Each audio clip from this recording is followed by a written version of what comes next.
I'm Jen. Welcome back to my kitchen again. Today I am making a vegetable beef soup, and I got some beef marrow bones from my local store, Publix. They're so cheap. It was like $2 for a big package of these. So I've roasted these in a 400-degree oven just to get them deep and caramelized, and that's all gonna go in my pot. So I've got my pot on saute. It just red hot a minute ago. It turned back to on, I don't know why, but it's ready. So you make sure you wait until it says hot before you add your oil or your fats. I'm gonna add a little bit of olive oil and 2 tablespoons of butter, just because I like the flavor of both. Get that coating all over the bottom. And I am going to pour in about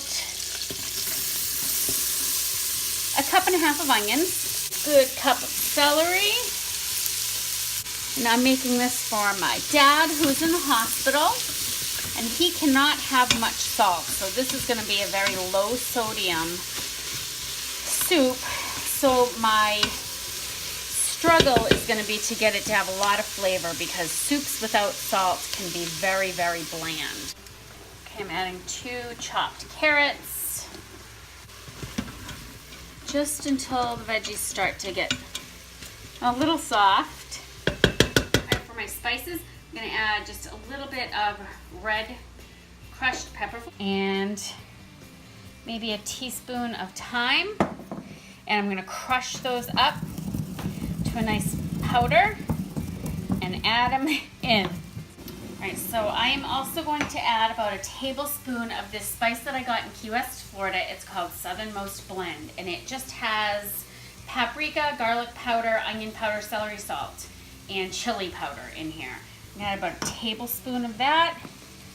I want to really make this soup flavorful. All right, so I'm gonna add my spices, and I'm going to pop 2 cloves of garlic right into the pot, and I'm going to begin to add my liquids. Okay, so my veggies are kind of soft. I'm going to add some unsalted beef broth. I'm going to add this entire container. Okay, so that was 4 cups of no salt beef broth, and I'm going to add about 2 cups of chicken broth. All right, I'm going to add 1 can of small red beans. I'm going to add a can of diced tomatoes. I'm not going to drain these. I'm going to put the whole thing in.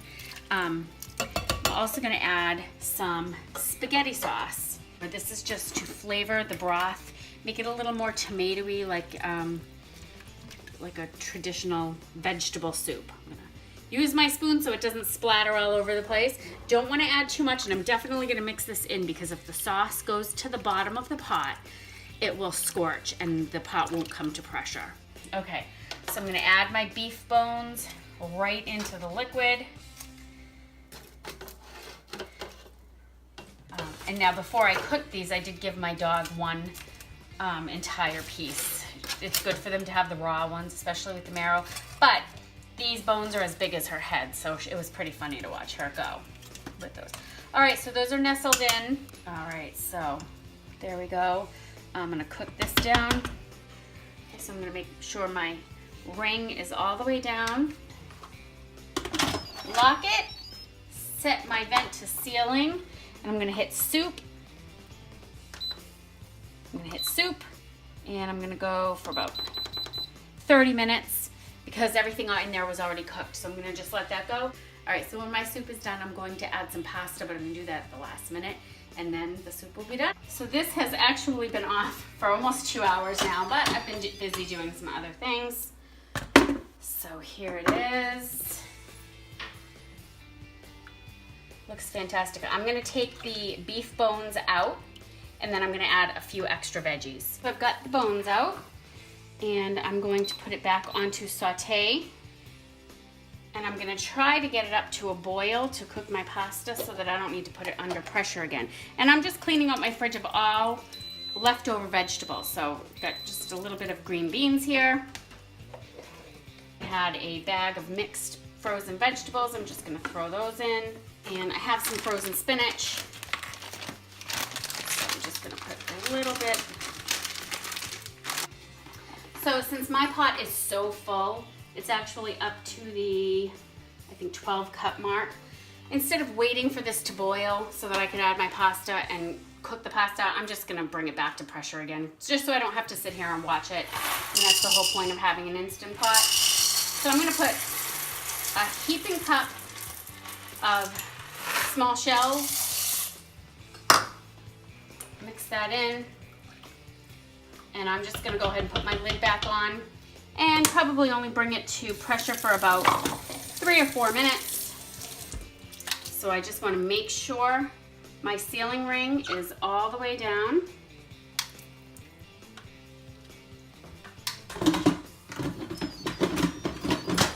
Lock it and put my vent onto sealing, and I'm gonna go and put it on for just 3 minutes.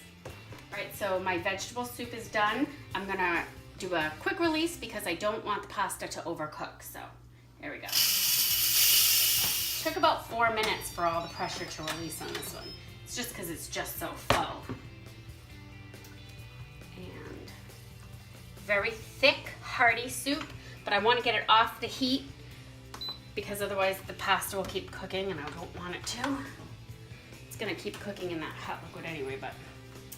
So there's the vegetable soup. All right, so there's my 2 soups, and hopefully my dad likes them. Definitely better than hospital food.